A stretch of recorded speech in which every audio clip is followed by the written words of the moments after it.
Ya estamos de vuelta en el programa y me da un enorme gusto poder recibir en la cabina de imagen Guadalajara a Josep Borrell, quien fue presidente del Parlamento Europeo entre 2004 y 2007, ministro de Exteriores de España 2018-2019, luego alto representante de la Unión Europea para los asuntos exteriores y la política de seguridad de 2019 a 2024 y actualmente dirige el CIDOB, que es el Centro de Estudios Internacionales de Barcelona, el think tank más antiguo de España, fundado en 1973.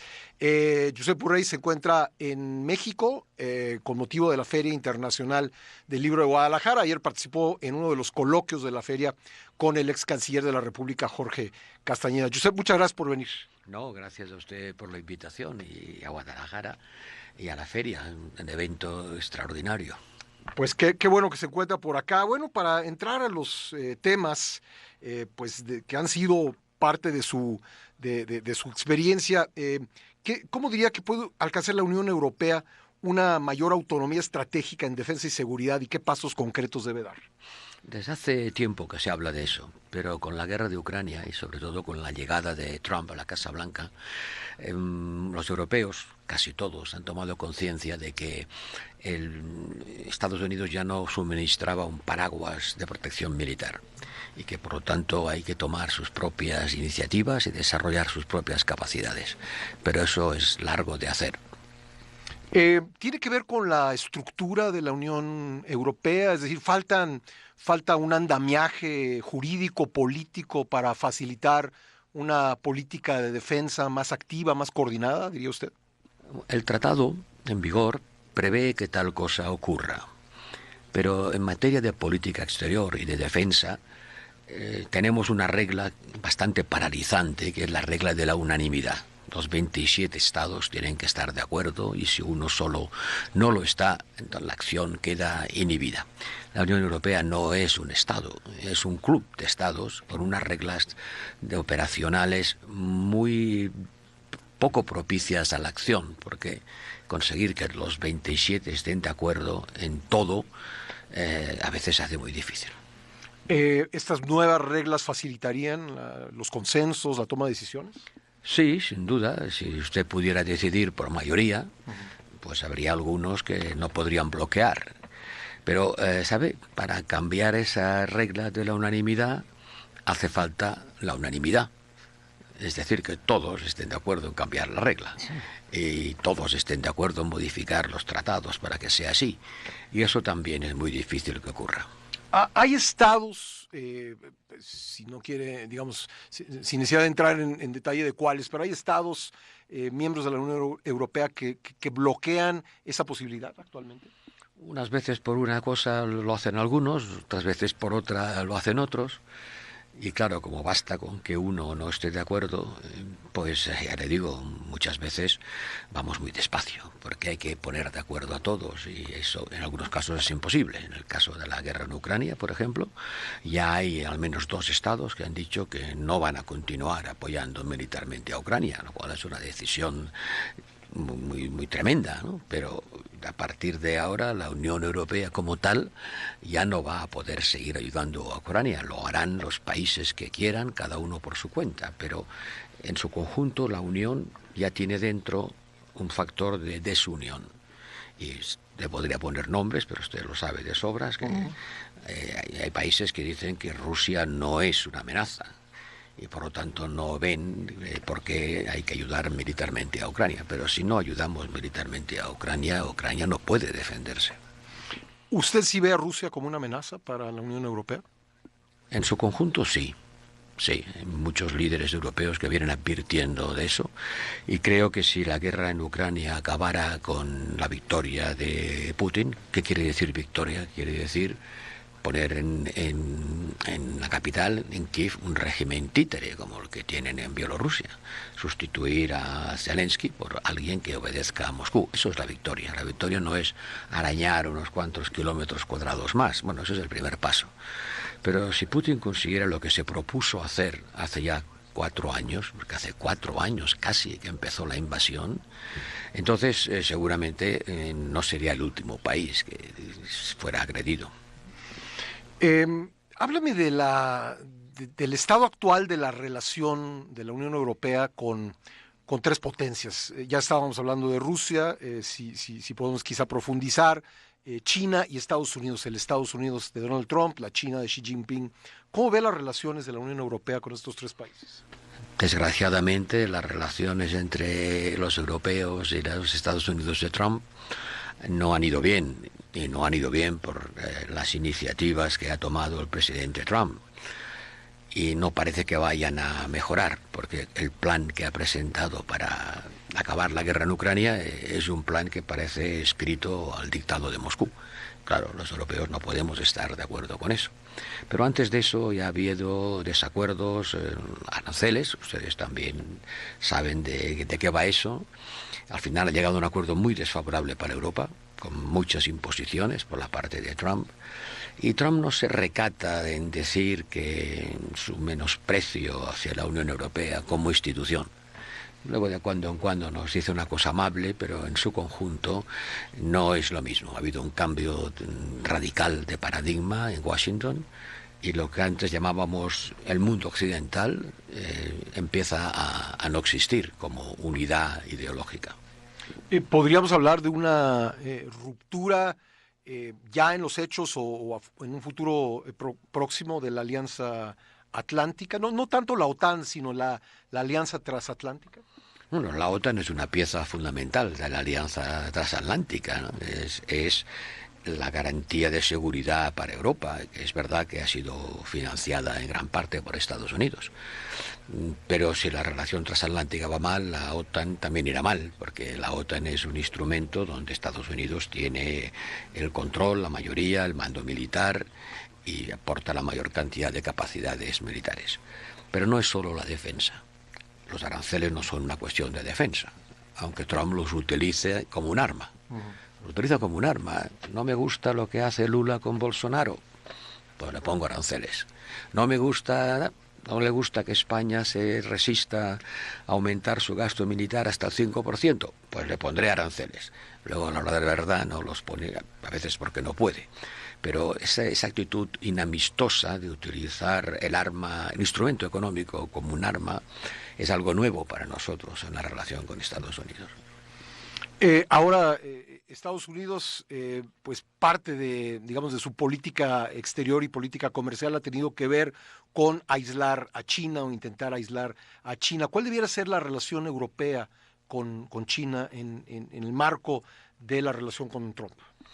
Los europeos tenemos que encontrar nuestra propia política con respecto a China. Cuando me hicieron esta pregunta hace 5 años, al inicio de mi mandato, contesté que teníamos que hacer como Sinatra, my way, es decir, no siempre coinciden nuestros intereses y ahora ya podemos decir que ni siquiera nuestros valores, y no tenemos por qué seguir al pie de la letra obedientemente lo que Washington decida hacer con respecto a China. Tenemos muchos intereses económicos en China y necesitamos a China para prácticamente todas las cosas que cuentan en el mundo. Es inimaginable una política climática sin la participación y el compromiso de China.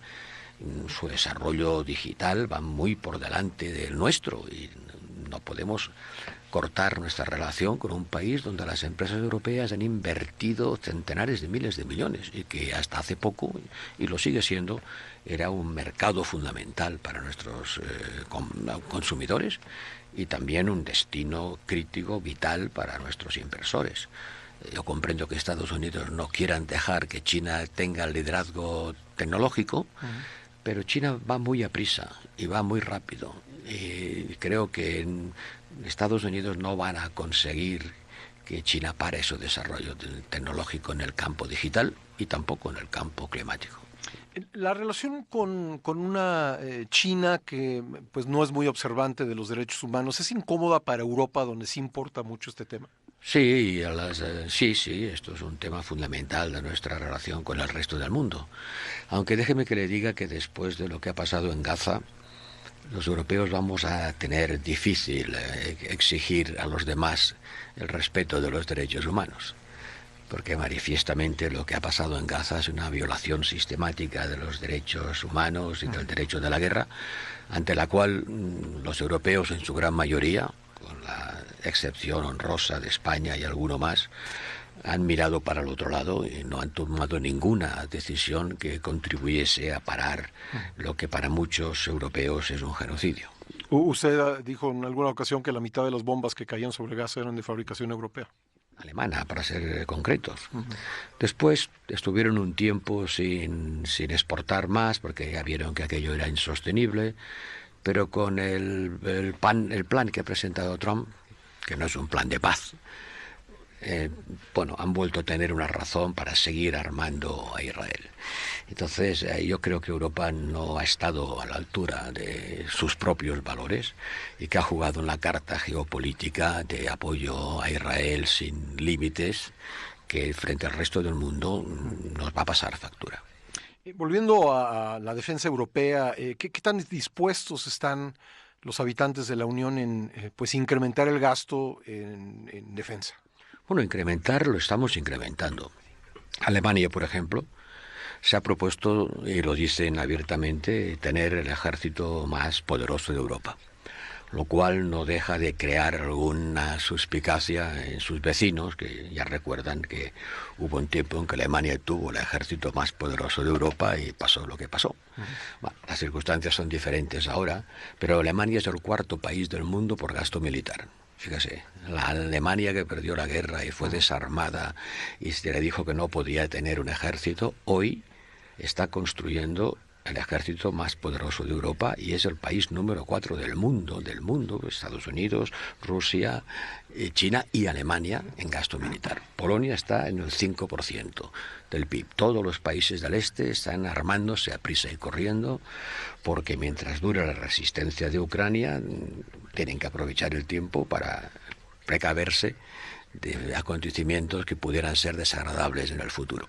En España, por ejemplo, en los países más al oeste de Europa, no miramos solo al este, miramos también al sur, y el gobierno español ha sido el único que le ha dicho a Trump que no pensaba aumentar su gasto militar hasta el 5% del PIB, lo cual no quiere decir que no lo vaya a aumentar, porque ahora está un poco por debajo del 2, pero bueno, entre el 2 y el 5 hay una enorme diferencia. ¿Hay un arreglo posible en Ucrania que no implique una cesión territorial? Una paz firmada como un tratado de paz que implique una cesión territorial de los territorios que Rusia reclama, no solo los que ha conquistado, sino de otros que todavía no ha conquistado y sigue reclamando, no lo veo posible. Salvo que las cosas se pusieran imposibles para Ucrania y la abandonáramos y Estados Unidos dijera yo ya no te ayudo más y los europeos dijeran un poco menos lo mismo, cosa que espero que no ocurra, pero salvo eso, después de 4 años de guerra, centenares de miles de muertos, acabar aceptando lo que Rusia quería desde un principio, no lo veo posible. Otra cosa es un alto el fuego. En Corea no hubo nunca un tratado de paz, sigue sin haberlo. Hubo un alto el fuego, no había guerra, tampoco había paz. Era una línea de demarcación con 2 ejércitos frente a frente bajo el control de las Naciones Unidas y esto lleva muchos años así. En el mejor de los casos uno puede pensar que un alto el fuego, aceptando de facto lo que la realidad, pudiese llegar a acordarse y de hecho Ucrania está pidiendo un alto el fuego como paso previo a unas negociaciones. Un paso previo a unas negociaciones. Pero claro, los acuerdos de paz los firman los que están en guerra. Un acuerdo de paz entre Ucrania y Rusia lo tienen que negociar y acordar Rusia y Ucrania. Los acuerdos de paz no se firman entre entre Trump y Putin, porque Trump no está en guerra. Entonces no puede decidirse lo que van a hacer los demás sin tener en cuenta a los demás. Y lo mismo se puede decir del plan para Gaza. Netanyahu y Trump no están en guerra. Los que están en guerra son los palestinos y los israelitas. La paz entre ellos solo la pueden hacer ellos. Bien, Josep, tenemos que hacer aquí una pausa comercial obligada. Me gustaría preguntarle algunas cosas más. Si me permite, vamos a un corte y regresamos enseguida. Estamos platicando con Josep Borrell, quien fue pues durante muchos años ministro, representante, alto representante de la Unión Europea para los Asuntos Exteriores, además de haber sido presidente del Parlamento Europeo y ministro de Exteriores.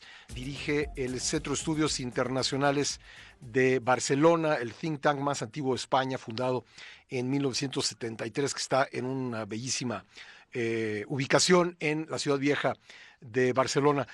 Josep, usted era, si yo mal no recuerdo, ministro de Exteriores de España, cuando el entonces presidente Andrés Manuel López Obrador mandó una carta al rey de España exigiéndole a España una disculpa por los hechos de hace 500 años de la conquista. ¿Cómo ve usted este tema en el que sigue insistiendo el gobierno mexicano? En efecto, yo asistí acompañando al rey a la toma de posesión del presidente López Obrador y dejé el ministerio después de que el presidente mandara esa carta. Y yo era ministro de Asuntos Exteriores. Por lo tanto, yo tengo la responsabilidad de cómo se actuó. No le culpen al rey. El rey en España es políticamente irresponsable, en el sentido de que no tiene responsabilidades políticas. El rey recibió la carta, la mandó el Ministerio de Exteriores, y yo era ministro, y creo que intentamos no escalar en ese planteamiento, intentamos no provocar más discusiones. Últimamente mi sucesor, el ministro Álvarez, de una manera muy constructiva y muy inteligente, ha empezado a tratar de encontrar una solución, y sus palabras han sido bien recibidas por la presidenta de México. Sí, yo me voy a permitir repetir la posición que personalmente tengo sobre este tema. Yo creo que hace 500 años no existían ni México ni España. No, hace 500 años no existía España. España es un invento político relativamente reciente. Existía un emperador que era emperador de España y de otras muchas cosas más, de emperador de Alemania, emperador de los Países Bajos, de Italia, dominaba toda Europa. España era una parte de sus reinos. Pero es verdad que la conquista de México la hicieron súbditos del emperador que eran españoles. Y por eso se refiere a eso. Pero, insisto, la actitud de España ha sido siempre no sacarle más polémica al tema y buscar un entendimiento de buena voluntad. Y el ministro Álvarez, yo me sumo a lo que él ha dicho, ¿no? Que todos tenemos razones para pensar que en el pasado las cosas hubieran podido ir mejor. Y todos lamentamos la violencia cuando se ha producido. Pero fíjese, la conquista de México, yo no soy un historiador, pero algo sé, fue más bien una guerra civil entre los indígenas. No se hubiera podido conquistar Tenochtitlán sin los tlaxcaltecas. Hubo miles y miles de indígenas que estaban enfrentados a los aztecas, que lucharon contra ellos porque vieron con la llegada de los españoles una oportunidad de sacarse de encima la dominación azteca. O sea que no podemos ver el mundo en blanco y negro. No había de un lado los aztecas y del otro lado los españoles. Había otras tribus, había otros pueblos que se movilizaron y combatieron. O sea, la conquista no hubiera sido posible si los nativos no se hubiesen peleado entre ellos, como estaban peleados antes de que llegaran los españoles. Y de la misma manera, la independencia de México fue una guerra civil entre españoles. La conquista fue una guerra civil entre indígenas, la independencia fue una guerra civil entre españoles, porque el cura Hidalgo y todos los que iniciaron la independencia eran españoles. Y aquí durante años hubo una guerra entre los que ansiaban la independencia de México, que eran españoles de aquí, y otros españoles de aquí que preferían seguir con la corona española. Y esa guerra enfrentó a españoles contra españoles. Y después de esa guerra, yo en el avión, viniendo para acá, vi la película que llevaba al cine, esa novela de Como agua para chocolate. Sí. Una novela estupenda que ha sido llevada al cine, ¿no? Y allí se ven las condiciones miserables de vida de los campesinos mexicanos, desde la independencia hasta que se normalizó la situación política. Y uno lo ve en el cine, pero eran como esclavos, eran como siervos de la gleba, con un patrón, que me llamaban patrón, absolutamente sometidos, como en Europa durante la Edad Media. Entonces, eso ya no es responsabilidad de los españoles. ese sufrimiento y ese dolor del pueblo mexicano autóctono, los verdaderos mexicas, que vivían dominados por los patrones de las haciendas en medio de esas guerras civiles terribles que ustedes estuvieron. Allí hubo también muchísima violencia. Además, una violencia que se hacía con armas mucho más potentes. Y de eso nosotros no tuvimos nada que ver. Bueno, quizás sí, porque los patrones también eran descendientes de los españoles, pero la mayor parte de las élites políticas mexicanas tienen una descendencia que enlaza con Europa. Pues Josep, yo le agradezco mucho la posibilidad de conversar aquí en imagen. Le preguntaría por último cómo se siente ahora en su función de pues el líder de un think tank tan importante como el CIDOB. Pues no solo así, porque a fin de cuentas yo soy solo el presidente, hay un director general que también está aquí en Guadalajara participando en esta extraordinaria feria que ustedes tienen. Es un evento, créanme, del que pueden sentirse muy orgullosos porque atrae gente de todo el mundo que publica un libro quiere estar aquí, no solo en lengua castellana. A mí me habían invitado varias veces, nunca pude venir porque siempre pasaba algo que me lo impedía, pero ahora que tengo más libertad, pues estoy encantado de estar aquí y visitar un poco México, porque yo visitaba México cuando era estudiante en California, pero de eso hace 50 años. Pues bienvenido a México, Josep. Gracias por estar con nosotros. Gracias, Josep Borrell.